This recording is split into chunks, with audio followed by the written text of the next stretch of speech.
तो आप लोगों का एक बार फिर से हमारे इस चैनल में स्वागत है। आशा करता हूँ आप सब लोग अच्छे होंगे। हम लोग इलेक्ट्रिकल प्रोटेक्शन सिस्टम के बारे में बात करने वाले हैं।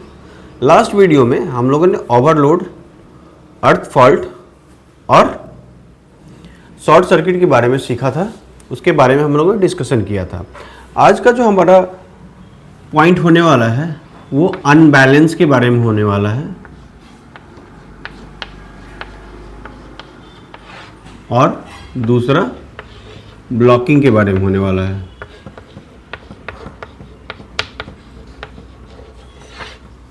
अब अनबैलेंस क्या होता है और ब्लॉकिंग क्या होता है इसके बारे में हम लोग डिस्कस करेंगे। अनबैलेंस के जैसे नाम से ही आपको समझ में आ रहा है कि जो आपका लोड है, लोड बैलेंस नहीं है।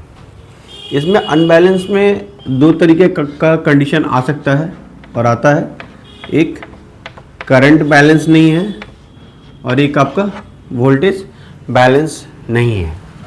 मींस आपका तीनों फेज में आर, वाई और बी, और इधर जो अगर हम L1, L2, L3 अगर लिखते हैं, इन तीनों में जो करंट फ्लो हो रहा है अगर वो बैलेंस है, मींस ऑलमोस्ट इक्वल होना चाहिए और ये वोल्टेज भी ऑलमोस्ट इक्वल होना चाहिए, तो ये सिस्टम बैलेंस हो गया। अगर कुछ डेविएशन देखने को मिलता है तो वो आपका करंट अनबैलेंस होता है, और वोल्टेज में अगर कुछ डेविएशन देखने को मिल रहा है तो वो वोल्टेज अनबैलेंस होता है। इन अनबैलेंस के कारण कुछ कुछ एबनॉर्मलिटीज़ आपके इलेक्ट्रिकल सिस्टम में देखने को मिलती है, तो उसके बारे में हम लोग डिस्कस करेंगे। आज हम लोग करंट अनबैलेंस की बात करेंगे पहले, कि करंट अनबैलेंस क्या होता है और करंट अनबैलेंस क्यों होता है। अनबैलेंस निकालने का सबसे पहले हम लोग अनबैलेंस निकालेंगे। परसेंटेज अनबैलेंस हम लोग निकालते कैसे हैं। कोई भी सिस्टम में आपके तीनों फेज में कुछ करंट फ्लो हो रहा है, कुछ लोड है, तो उसमें कितना अनबैलेंस है इसको हम लोग पहले कैलकुलेट करना सीखेंगे। कि अनबैलेंस को हम लोग मॉनिटर करना है तो कैसे हम कैलकुलेट कर सकते हैं। एक एग्जांपल सपोज करो हम ले रहे हैं कि एक फेज में आर, वाई और बी, तीनों फेज में, एक फेज में 10 एम्पियर, दूसरे में 11 और तीसरे में 12 एम्पियर का लोड है। हम लोग अभी अनबैलेंस की बात कर रहे हैं। ब्लॉकिंग के बारे में हम लोग अभी बाद में डिस्कस करेंगे। तो जो एग्जांपल लिया हम लोगों ने कि आर, वाई और बी में 10, 11 और 12 एम्पियर का लोड है, तो इस सिस्टम में एग्जांपल के लिए इसमें परसेंटेज अनबैलेंस कितना है हम कैसे निकालेंगे। इसको परसेंटेज अनबैलेंस निकालने के लिए हम लोग क्या करते हैं, पहले इस करंट का एक मीन निकालते हैं। जो तीनों फेज का जो करंट फ्लो हो रहा है, 10, 11 और 12 एम्पियर का करंट फ्लो हो रहा है, उसका हम लोग एक मीन निकालेंगे। तो मीन कैसे निकालते हैं, तीनों फेज के करंट को हम ऐड करेंगे, डिवाइडेड बाय 3 कर देंगे, तो इतना एम्प्स मीन करंट हो जाएगा। तो ये आपको 33/3 इक्वल टू 11 एम्प्स का मीन हो गया। अब जो परसेंटेज अनबैलेंस निकलेगा, परसेंटेज अनबैलेंस करंट,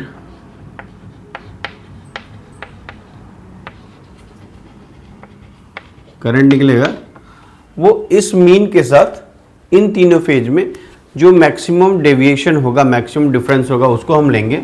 मतलब maximum difference upon mean into 100, ये आपका परसेंटेज अनबैलेंस निकल जाएगा। तो ये 11 के साथ में अगर हम इसका एक डिफरेंस निकालते हैं तो 1 एम्पियर का डिफरेंस है, यहाँ पे 0 है, यहाँ पर आपको 1 एम्पियर का डिफरेंस देखने को मिल रहा है। तो ये जो चीज़ हो जाएगी, मैक्सिमम डिफरेंस 1 है, आपका मीन 11 है, और इसको हम लोग 100 से मल्टीप्लाई करेंगे तो ये ऑलमोस्ट 9.99 परसेंटेज का एक अनबैलेंस निकल गया। तो अगर इस एग्जांपल में जो हम लोगों ने 10, 11 और 12 एम्प्स का लोड लिया है, उसमें आपका अनबैलेंस करंट जो हो गया 9.99% का अनबैलेंस लोड हो गया है। तो हमें पहले अनबैलेंस निकालने आ गया। सिमिलरली हम लोग वोल्टेज का भी अनबैलेंस ऐसे ही निकाल सकते हैं। पहले वोल्टेज का मीन निकालेंगे तीनों फेज का, उसके बाद मैक्सिमम डिफरेंस जो होगा, उसके बाद maximum difference divide by mean into 100, तो मैक्सिमम आपका परसेंटेज अनबैलेंस वोल्टेज निकल जाता है। तो परमिशिबल अनबैलेंस कितना होना चाहिए आपके इलेक्ट्रिकल सिस्टम में, जो आपके मोटर के प्रोटेक्शन को, मोटर को प्रोटेक्ट करे बर्निंग इशू से। तो उसके बारे में हम लोग डिस्कस करेंगे। अभी हम लोगों ने अनबैलेंस करंट निकालना सीख लिया है। तो अनबैलेंस अब क्या होता है, कोई भी फॉल्ट होता है आपका, जैसे हम लोगों ने देखा ओवरलोड के बारे में बात किया था, या शॉर्ट सर्किट बात किया था, या फिर अर्थ फॉल्ट बात किया था। उस कंडीशन में हम कोई भी रिले यूज़ करके अपने इलेक्ट्रिकल सिस्टम में एक ट्रिपिंग का इंडिकेशन लेके आते हैं, जो आगे हमारे करंट फ्लो को या पावर के फ्लो को कट कर देता है और हमें सेव करता है। आपके इक्विपमेंट को वो सेव करेगा या फिर ह्यूमन को भी सेफ्टी प्रोवाइड करता है। तो जब अनबैलेंस का कंडीशन होता है, एक चीज़ आपको हमेशा ध्यान में रखना है कि अगर मोटर में अनबैलेंस हो रही है, अगर आपके सिस्टम में अनबैलेंस है, अगर आपने पावर का डिस्ट्रीब्यूशन किया है, ये आर वाई और बी का डिस्ट्रीब्यूशन किया है, इस पे बहुत सारे इंडिविजुअल लोड्स है, इस पे इंडिविजुअल लोड्स है, इस पे इंडिविजुअल लोड्स है, तो एक अनबैलेंस सिस्टम अनबैलेंस सिस्टम बन जाता है। इसके कारण क्या होता है, जो आपका ऊपर का सिस्टम है, आपके पावर सिस्टम, पावर डिस्ट्रीब्यूशन को वो डिस्टर्ब करता है। वहाँ पे वोल्टेज का डेविएशन भी देखने को मिलता है, उससे कुछ कुछ एबनॉर्मलिटी आएगी। अगर ये जो आर वाई बी एक मोटर पे जाके कनेक्टेड किया हुआ है, मोटर से ये कनेक्टेड है, और इस मोटर पार्टिकुलर मोटर जो करंट विड्रॉ कर रही है, उसके लोड में अगर अनबैलेंस है, करंट अनबैलेंस है, तो ये एक मोटर के बर्निंग का इश्यू हो जाएगा, बर्निंग का इश्यू हो जाता है। अभी एक चीज़ और ध्यान में रखना है कि अगर आपके सिस्टम में अनबैलेंस है, वो 2% का अनबैलेंस है, 3% का अनबैलेंस है, 5% का अनबैलेंस है, 10% का अनबैलेंस है, या मोर देन 10% का अनबैलेंस है, तो एक टाइम पीरियड पे वो आपका जो भी मोटर है वो बर्न होगी ही होगी। वो 1 साल में बर्न हो, 2 साल में बर्न हो, क्योंकि उसका रेजिस्टेंस अनबैलेंस हो गया है, या फिर उसमें लोड जो अनबैलेंस जा रहा है, ऑलरेडी इसके इंटरनल रेजिस्टेंस की वैल्यू बैलेंस नहीं है, तो ये अनबैलेंस करंट विड्रॉ कर रहा है। लेकिन इसमें टाइम ज़्यादा लगेगा, आपका more than 2 years, more than 1 years लगेगा। लेकिन जब अनबैलेंस करंट आपका मोर देन 5% या मोर देन 10% रहता है, तो ये क्या होता है, मोर देन 10% अगर अनबैलेंस है, तो आपका 1 से 2 घंटे के अंदर में मोटर की बाइंडिंग बर्न हो जाती है।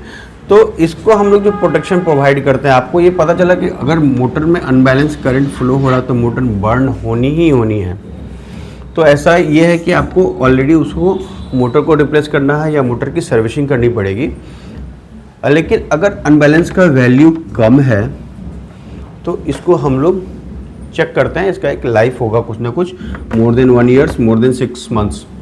लेकिन जब अनबैलेंस आपका 10% और मोर देन 10% होता है, तो ये जो मोटर, जो भी कनेक्टेड मोटर है, वो विद इन आवर्स या विद इन ए डे ये बर्न हो जाएगी, और उस बर्निंग के कारण आपके जो शॉर्ट सर्किट का भी कंडीशन हो सकता है, तो जो आपके इम्पैक्ट कर सकता है पूरे सिस्टम में।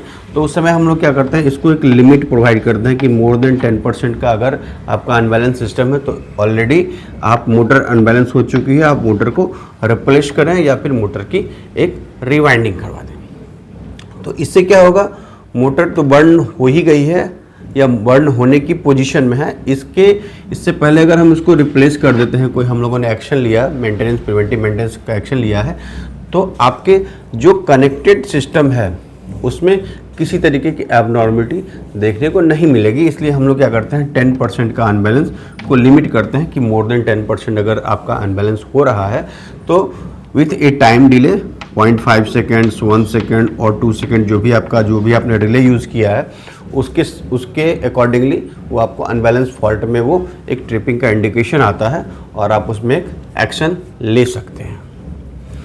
तो ये अनबैलेंस आपने कैलकुलेट करना सीख लिया और अनबैलेंस का कंडीशन में क्या होता है आपने ये भी पढ़ा।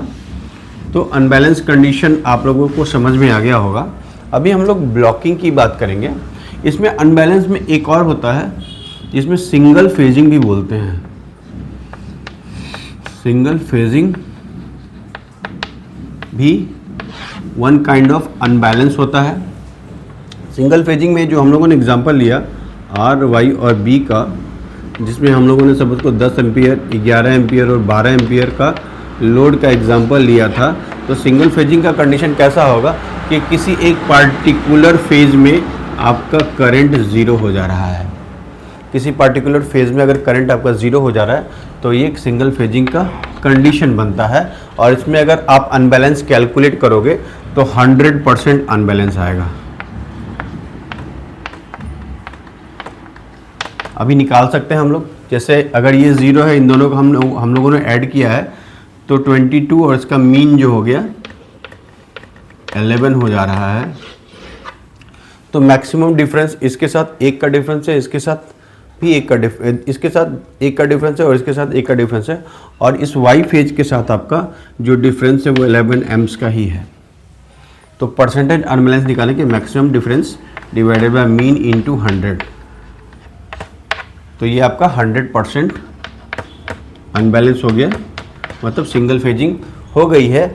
इस केस में या तो आपकी एक बाइंडिंग ओपन हो गई है या फिर आपके सर्किट में एक जो करंट फ्लो हो रहा है उसमें कहीं से सर्किट का एक वायर ब्लॉक हो गया है, वायर डैमेज हुआ है, या फिर आपका वो जो पावर सर्किट जो कंप्लीट हो रही है उसमें एक आपका कहीं ब्रेक हो रहा है।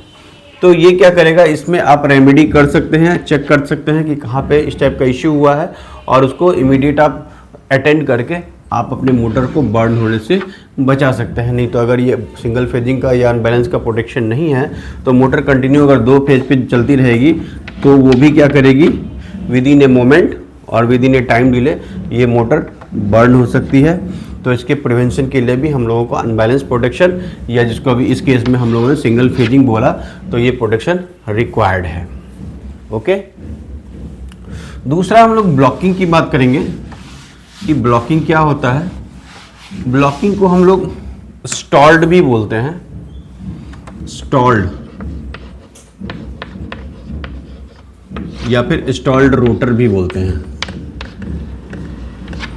ठीक है, ब्लॉकिंग बोलने का मतलब क्या होता है कि जैसे आपका कोई सिस्टम स्टार्ट हुआ है, कोई मोटर स्टार्ट हुआ विथ कनेक्टेड लोड, आपका कोई कंप्रेसर कनेक्ट किया गया है या फिर आपका कन्वेयर्स है, एलिवेटर्स है, पंप है, कोई भी एग्जांपल हो सकता है।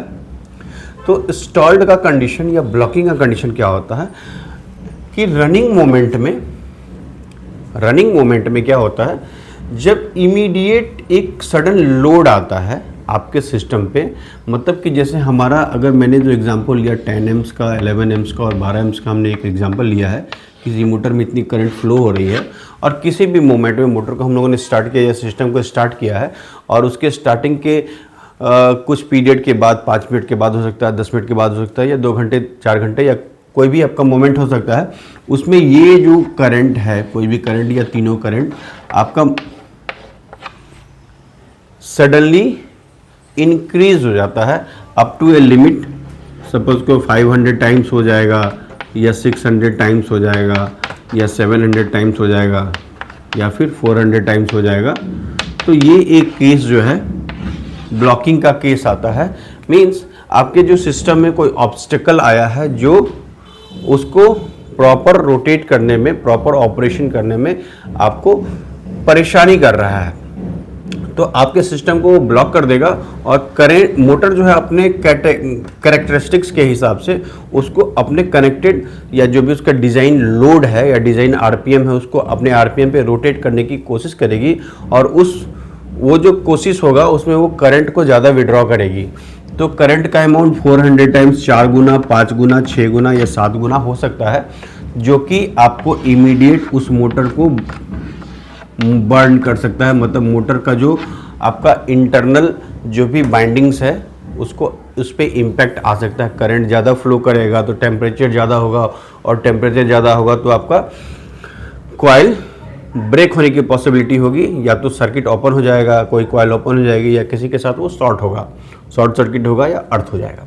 तो इसके लिए इसको भी हम लोग एक लिमिट करते हैं, प्रोटेक्शन प्रोवाइड करता है, जिसको हम लोग ब्लॉकिंग बोलते हैं, स्टॉल्ड बोलते हैं या स्टॉल्ड रोटर बोलते हैं। तो इसमें भी हम लोग एक परसेंटेज डिफाइन करते हैं कि इस परसेंटेज पे अगर करंट आया, सडन आया और विथ डिले, कोई भी डिले हम लोग डाल सकते हैं। सपोज को हम लोगों ने 500% या 5 टाइम्स एक ब्लॉकिंग का सेटिंग कर रखा है, और इसमें जो डिले दिया हम लोगों ने 1 सेकेंड का डिले दिया है या फिर 0.5 सेकेंड्स का डिले दिया है, कि अगर इस टाइप का कोई एबनॉर्मलिटी आती है, सडनली एक लोड बढ़ता है, तो इस डिले टाइम के अंदर में ही वो एक आपको फॉल्ट शो होगा सिस्टम में, और आपके करंट के फ्लो को बंद कर देगा, करंट के फ्लो को रोक देगा, स्टॉप कर देगा, और आपका जो मोटर है या जो भी सिस्टम है वो हेल्दी रहेगा, और आपको एक इंफॉर्मेशन मिलेगा कि मतलब इस फॉल्ट में ट्रिप हुआ तो इस तरीके का कोई भी प्रॉब्लम आया होगा। और जब आप उसको आइडेंटिफाई करेंगे, जो भी इन्वेस्टिगेशन करना होगा टीम के साथ में, आप उसको अटेंड करके फिर आप उस सिस्टम को रन कर सकते हैं। अदरवाइज ये आपका जो कनेक्टेड मोटर है या कनेक्टेड जो भी इक्विपमेंट है उसमें कोई एबनॉर्मलिटी देखने को मिल सकती है, कोई डैमेजेस देखने को मिल सकते हैं। तो ये दोनों जो हम लोगों ने आज फॉल्ट के बारे में डिस्कस किया, अनबैलेंस के बारे में, अनबैलेंस करंट के बारे में स्पेशली डिस्कस किया, और ब्लॉकिंग के बारे में डिस्कस किया है, ये नॉर्मली हम लोग मोटर प्रोटेक्शन के बारे में यूज़ करते हैं, मोटर प्रोटेक्शन के लिए यूज़ करते हैं। अनबैलेंस और ब्लॉकिंग नॉर्मल क्या होता है, आपके जो ब्रेकर्स होते हैं, एलटी ब्रेकर्स या एसटी ब्रेकर्स, जो स्विच गियर्स की बातें करते हैं उसमें भी नॉर्मल यूज़ करते हैं। लेकिन ब्लॉकिंग को वहाँ पे हम लोग या उसमें क्या करते हैं, एक इंस्टेंटेनियस करंट बोलते हैं, आई बोलते हैं, नॉर्मली उसको आई बोलते हैं। इंस्टेंट में होता है, किसी भी मोमेंट में, किसी भी विथ रिस्पेक्ट टू टाइम, किसी भी मोमेंट में आपका करंट एक लिमिट से इंक्रीज हो जाता है, तो वो एक ब्लॉकिंग का कंडीशन होता है, या इंस्टेंटेनियस करंट का एक फॉल्ट आता है। और जो सिंगल फेज, ये हम लोगों ने जो अनबैलेंस की बात की है, उसमें भी अनबैलेंस वोल्टेज या अनबैलेंस करंट का भी एक फॉल्ट आता है। इसके बारे में भी हम लोग डिस्कस करेंगे। तो आशा करता हूँ ये आपको अनबैलेंस और ब्लॉकिंग आपको समझ में आ गया होगा। तो मिलेंगे हम लोग अगले वीडियो में।